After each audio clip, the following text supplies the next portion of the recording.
Namaskar and welcome back to Media Scan, your weekend dose of headlines, controversies and perspectives. Just like his earlier visits, Rahul Gandhi's current trip to the US is generating a lot of media attention but also many controversies. Among the stories that have made headlines are those about the background of the people who are hosting and organizing some of his most important events, and also some of the comments made by the Congress leader in the first few days of his trip. So, what are all the controversies about? Why is there such stark reaction on his visit? Coming to my guests for this evening, who will discuss what and why of this entire trip. Joining here with me, Rohan Dua, senior journalist who is known for many breaking news to his credit. He is here with me in the studio. Welcome, Rohan, and hope we have a wonderful conversation. Thank you so much, Mitaji. Also with me, well-known journalist, founder of the P Gurus platform, noted author, known to speak his mind across all media, Shri Iyer, joining us from the US. Namaskar, Shri Iyer, welcome. Namaskar, Smita ji. Namaskar to all of our viewers, and it's an honor and pleasure to be on your channel. Wonderful. And also with me, Aditi Tandon. You have been listening to her on Media Scan on earlier occasions. She is heading the team of the Tribune here in Delhi, a well-known journalist who is a keen Congress watcher. Welcome back, Aditi. Thank you, Smita. And if I may come to Rohan first, Rohan Dua, I was following some of your reports on the current US trip of Rahul Gandhi, and you have sort of raised and flagged some very sinister reports about the people, the background of the hosts who are going to be organizing some of his events, particularly the big event scheduled in New York.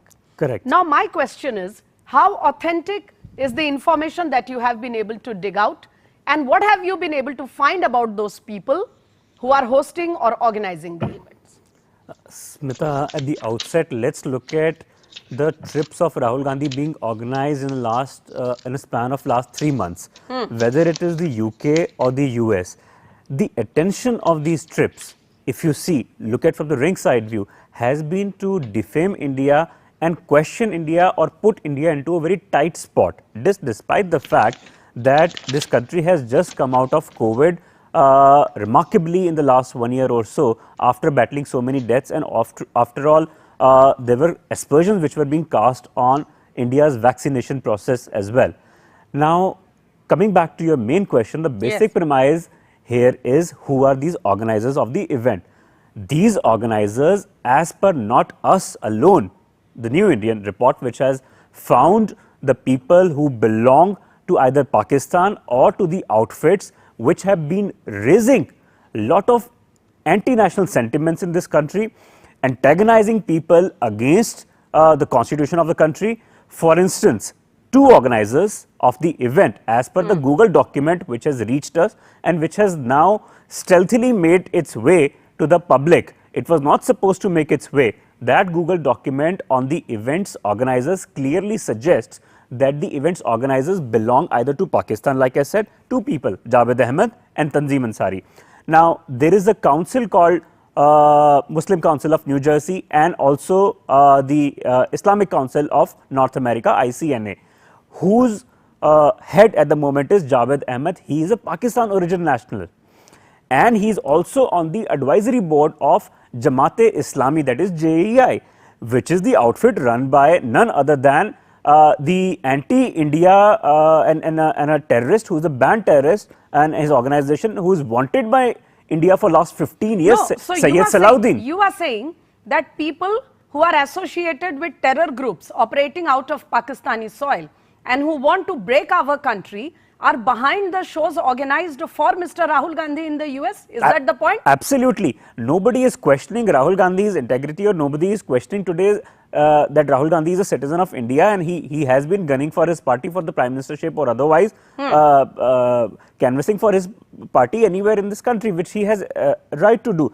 But if someone engages with a man born on Pakistan's soil who has been spearheading the war against this country for last 15 years. Let me tell you how this is happening. We'll come back to it. We'll come back to it. I want to get a comment from Shri Iyer here because he is there in the USA and witness to the events. Shri Iyer, why would the leader of a Congress party who is gone there for an outreach program to meet the Indian diaspora, the other think tanks, people in the academic world, etc., want to be hosted or have his programs organized by people who are clearly and directly related to anti-India forces and terror groups operating out of Pakistani soil, or even Khalistani forces demanding the break of the country? You know, Smitaji, the challenge here for Rahul Gandhi is I don't think he handpicked these people. It must have been somebody in Indian Overseas Congress in the United States who probably looked at it. But I see a bigger plan here that I would like to share with our viewers. And I think what it is Congress has smelt blood that if they use a certain template, like the one they used in Karnataka, that they can corner the Muslim vote across India, in fact, taking the oxygen out of some of the opposition parties, such as the Samajwadi Party or the Trinamool Congress or the Bharatiya BSR TRS. I always get confused. Chandrasekhar Rao's party and so on and so forth. They think that for 2024 at least, they can convince, I should say in double quotes, that they can convince the Muslim vote in India to go with Congress and not with anybody else. And if they can do all that, they may be able to pull off up to 100 to 150. Mr. Iyer, seeking support of the Muslim community or leaders of the Muslim community is one thing. That's a political outreach plan. It may have a political strategy or tactics behind it. But to get helped or cooperated or even co-opted by people who are clearly running a Break India campaign are two different things. We are not trying to say that because certain people are Muslim, they are associated with Break India. Somewhere there is a mismatch, right? See, the thing about this is, I understand where you are coming from. My point here is that there are some communities, some religions who think religion first and region next. Please understand this. Religion first, region next. And this is the whole plan here. There are alphabet soup organizations in the United States. By alphabet soup, what I'm saying is they'll have America, they'll have Muslim, they'll have India, some connection. IAMC, Indo-American Muslim Council, ISNA, Islamic Society of North America. You know, all these organizations have dubious antecedents, they have dubious past, they have people working across from Pakistan, Bangladesh, what have you. In fact, if you have been following this caste discrimination suit, the Equality Labs, that also was founded by people very close to the ISI. Then they sanitized it and took out all those names because suddenly they felt that Equality Labs will get exposed if they see that there is one rabid Pakistani American professor who was on their advisory board, whose daughter wrote the caste discrimination report. My point in saying all this is they are trying to throw everything, including the kitchen sink, at India, at Modi, and trying to see what sticks. And this is where the problem is. What happened, I'll tell you, in a quickly, Dukan, in a Mohabbat Ki Dukan program in Santa Clara, what had happened was these people started playing the national anthem. Only 30% of the people stood up. Why? Because there was people from Bangladesh, from Pakistan and many other countries who had also been bussed in. Essentially, that's exactly what they want to do on June 4th. On June 4th, they have got notices out saying there will be buses going from various masjids to go to this Javits convention center. They want to show crowd, right? And they think that by showing people of a certain religion that the others in India are going to get swayed by it. I don't know how successful this is, but this seems to be the plan. Fine. I'd like to bring Aditi Tandon here into the discussion so that we can have, kind of a ringside view about what exactly the Congress party is thinking. Aditi, it is one thing to conduct an outreach to, members of a particular community. That may be a political outreach program, understood. However, shouldn't the Congress party's overseas branch or even the other people, those organizing this very important trip, have done some background check about the kind of people who are getting so ostensibly associated with the hosting of the shows? One thing. The second question is, on the one hand, there are so many reports now in the public domain about who are the kind of people managing the crowds for the shows, the kind of people who are associated in hosting the program. And at the same time, Rahul Gandhi gives a comment that the Muslim League is a totally secular party. Now the question is, these two things seem to correlate somewhere. What do you think? No, I do take your broad point, Smita, that Mr. Rahul Gandhi and his team of strategists need to be very careful about the territory that they are entering. Because it is pretty clear from whatever is now available in the public domain that the credentials of the organizers are questionable. And as other panelists have pointed out, there are serious issues with the people behind the show. The large point also remains, Smita, about the Congress party's own strategy to actually keep falling into these traps repeatedly. Because you remember not too long ago, there was a huge controversy around another of the trips that Mr. Rahul Gandhi had undertaken in the UK. And that had come almost simultaneously to US billionaire George Soros's comments with respect to, his desire of a regime change in India.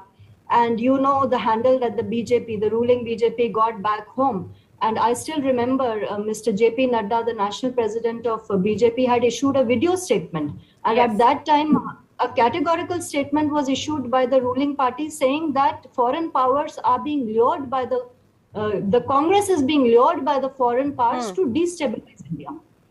So that was the kind of narrative BJP was building. Now, what is So repeatedly there is a happening- question here, Aditi, coming from what you are saying. Do you think it is lack of due diligence? Do you think it is carelessness on their part, or do you think they are perhaps okay with it because it may have bring some political dividends, hopefully, for the party? I don't think it is carelessness on their part. No, foreign trips are not planned like that. I'm very sure everybody knows who the organizers are. Because you see, if you look at the Congress strategy, Smita, for instance, in the recent Karnataka election, they had very strategically put out in their manifesto all the issues about the proposed ban on the Bajrang Dal. So that was a very strategic, calibrated move. And the party does believe that it benefited from what it said, although on the other side, it generated a lot of heat and the BJP, converted it into a Bajrang Bali slogan. But at the end game, they did win Karnataka. So somewhere the Congress is coming down to the realization that perhaps they need to go all out to woo the minority community in the country at a time when the BJP is also actively engaged with a recalibration of its own strategy and is reaching out to the Christians and also the Muslims to some extent. So Right. I do believe, Smita, that everybody knows what they are doing and it is all calculated. Fine, fine. Rohan Dua, it is all calculated, it is well thought. There is no lack of due diligence or carelessness.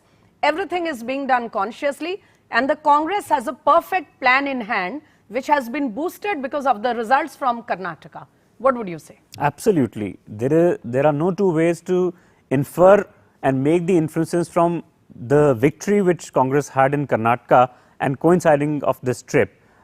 Let's not forget the fact what other panelists have also mentioned, that the trip to UK also brought rich dividends to Congress because George Soros' statement gave a fillip to all those inimical forces working against India to boost and give a leg up to their commitment to the particular community and their cause. And there have been multiple level platforms which have sort of raised concerns time to time against either the incumbent government or political ideological outfits opposite to theirs. So what I am given to understand right now is, which I was cut short in the earlier conversation, which I was trying to drive home the point. The point here remains, Smita, that those people who have waged open war against India for 15 long years, Sayyid Salahuddin, the man whose poster boy was Burhan Wani, who led a mass demonstration against Indian forces, and was actually responsible for killing several innocent army officers. He was the poster boy of Sayyid Salahuddin, and this particular individual, Javed Ahmed, is member of his on the advisory council of his front, that is Jamaat-e-Islami, JEI. So how can you discount the fact that today that Mr. Rahul Gandhi is visiting the US on the open invitation of these people? Okay, Is it quickly, possible to quickly, one organize an additional event point. There are some open source, material that is floating along various media platforms, which has given a takedown of almost each of the organizers who are behind the programs, and it seems that behind all this nationalistic and other claims, which is right in its own place, there are very, very sinister elements organizing the entire show. Absolutely. So the information, the independent agencies have verified the presence of these people. Their phone numbers are mentioned in the document, which has, like I said, the documents which have got leaked into the public space one way or the other. Those documents reveal the presence of these people who are either part of organizations like Islamic North American Council. Let me tell you, this council was whipping up frenzy during COVID, generating funds out of this country and diverting into the US. Why were those funds not used for the welfare of the people during COVID? Right.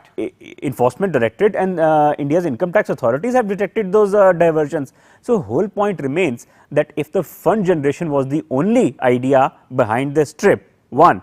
Second, to give a leg up to those people sitting in Pakistan, give a fillip to boost to them, to cover, it's sort of a cover fire to them. What other panelists have pointed out, that Karnataka was only a laboratory experiment to see and test if they go on to win with the support of these community. You remember that there was also a communication in Karnataka. Please make your point, yeah. In Karnataka, that they want at least 5 ministers from the minority community to appease them. So it cannot be without any arrangement that this trip was organized. I cannot find this premise that this was carelessness or this was not inadvertent. Shri Iyer, Karnataka seems to have become the laboratory, and we might be witnessing the second leg of that laboratory experiment during the US trip. However, the Congress party may think whatever as far as its political plan is concerned, but we cannot forget the fact that there is this huge Indian community living in the US, Indian Americans and Indian citizens who are there for their work and studies, etc. What is going on in their minds? You are living there for quite some time. What is the sentiment you gather when Mr. Rahul Gandhi goes there, talks like this, and all these revealing facts come out about the elements who are organizing his shows?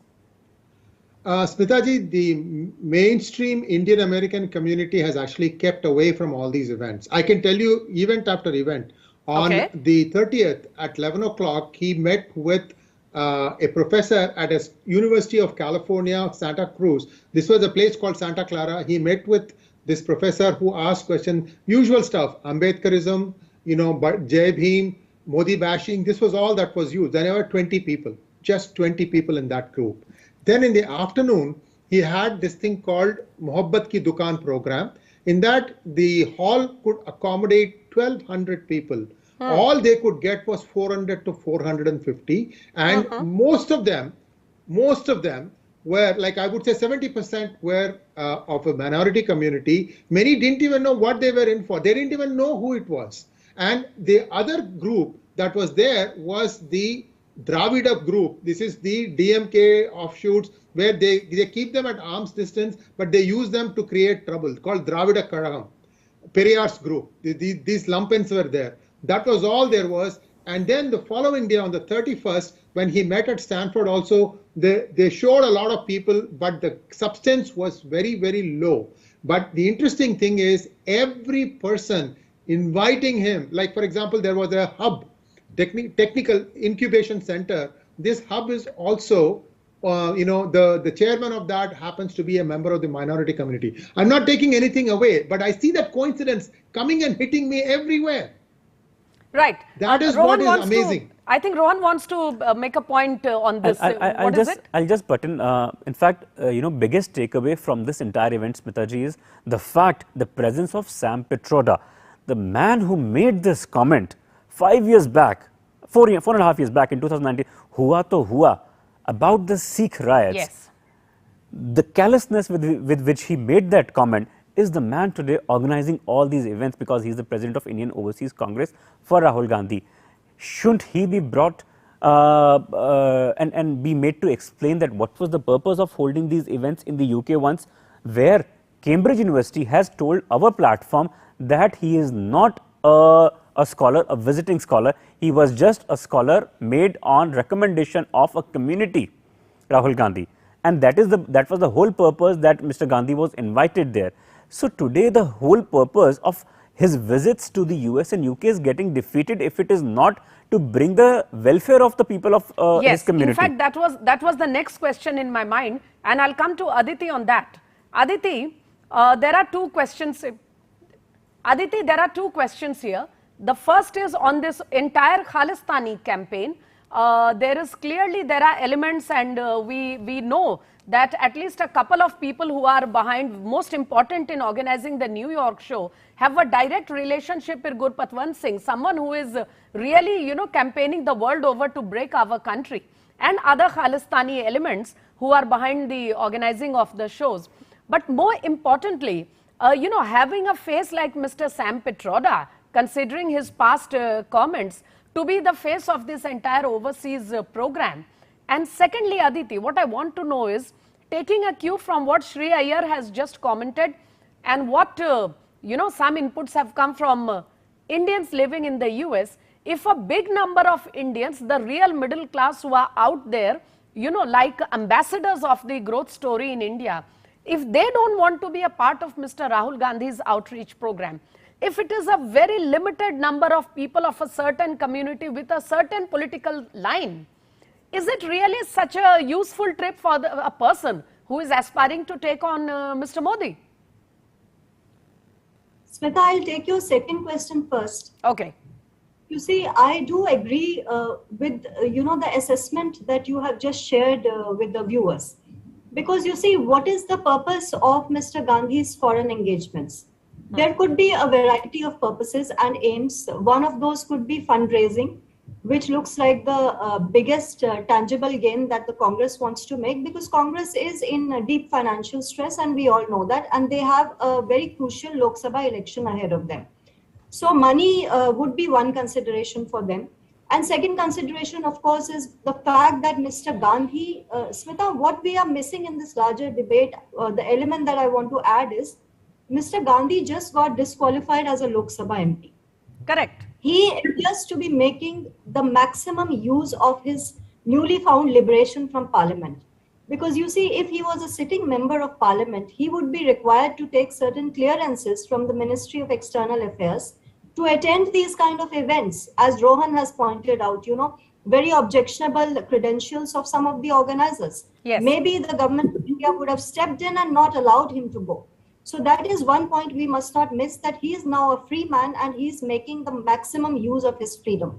And he is not accountable to anyone, to you or me, because he is not an MP anymore. He has been disqualified. So that's one part of the story. The second part of the story is Shri Iyer rightly mentioned that I also have a lot of friends in the US who have stayed away from Rahul Gandhi's programs. And there is a counter narrative in these countries about the argument Mr. Gandhi really makes. The crux of the argument he makes is that Indian democracy is witnessing a deficit. Now, you see, Indians are very educated and awakened to the political reality of our country. The argument that Mr. Gandhi makes, is not really evidenced on the ground in the country, Smita, because you see, Punjab, you have an Aam Aadmi Party government. Okay, Himachal, you have a Congress government. Chhattisgarh, a Congress government. Rajasthan, a Congress government. You have robust regional outfits leading so many states in east of India as well as in south of India. So and what they just won a very large, important state of the country. Absolutely. So what is this capture of institutions, this democratic deficit that Mr. Gandhi keeps bringing up? Because people can see, and if people do not relate with the argument that he makes, people would like to stay away from it because he's not making a credible argument. Fine. And about the Khalistan. Yes, please make your point quickly. A very important question that you raised. Smita, I'll take you back to the London trip of Mr. Gandhi, where he made a very objectionable comment about the Sikhs of the country, the Sardars of the country. He said they are second-class citizens in India. Well, he has no idea about history of the Sikhs. This is a community that has defended the borders of India like anything. You know, at the time of 1965 aggression of Pakistan, when Pakistan had tried to attack Jammu and Kashmir and Punjab, there are documented evidences of not just the Sikhs in the Indian army who, repelled the attack of the enemy. But even the Punjab farmers who were busy tilling their fields had captured so many paratroopers of Pakistan army. So what is he even talking about? And Sikh villages in the Jammu region and Kathua region. Yes, exactly. So what is Mr. Gandhi talking about? He lacks a sense of history in this respect. And of course, the issue of Khalistanis. In fact, the pro-Khalistan elements interrupted Mr. Rahul Gandhi's speech in Santa Clara because they were bothered about the outcomes of the anti-Sikh riots.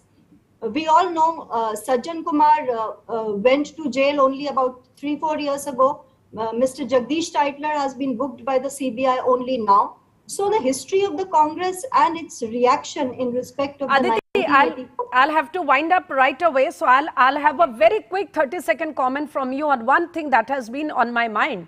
And that is, I remember when Mr. Narendra Modi went, the Prime Minister went to the US and held a huge outreach program at the Madison Square.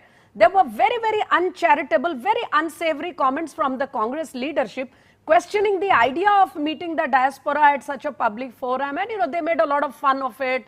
There was a lot of mocking, etc. Now that Mr. Gandhi is scheduled to do a similar event in the US at this stage, you think somewhere it is a sort of a realization that what they were criticizing is actually a useful way of connecting to the people?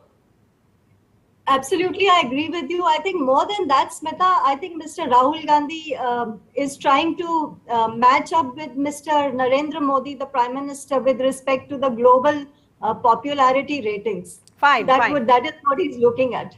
Great. We'll have to see how it goes. But on that note, I am afraid we shall have to wind up this very interesting conversation this evening. I want to thank Aditi Tandon, who has been always graceful to join us whenever we have asked her. Thank you, Aditi. I know you have to go. But also Shri Iyer, who joined Media Scan for the first time this evening. But his very, very incisive and sharp comments on what all is going on will surely connect back to you, Mr. Iyer. Thanks again. Thank you so much. And Rohan Dua, thank you for joining us in the studio and explaining all those details, the nitty-gritties. I'm sure we'll have many more revealing reports coming from your side. Thank you. Thank you so much, Mehta-ji, for a wonderful debate. Viewers, in a world where things have become totally globalized and no boundaries are enough to stop people, it may be a common point or a common tactic to go abroad and garner support if somebody has big political plans and ambitions in mind. However, the fact that there must be sufficient background check and one must be cautious about who are the people a political leader is associating with, and if there are questionable associations in the public domain, what kind of a message does it give to the people and to the electorate? Think about it. On that note, it's a wind up on Media Scan for this evening. Namaskar.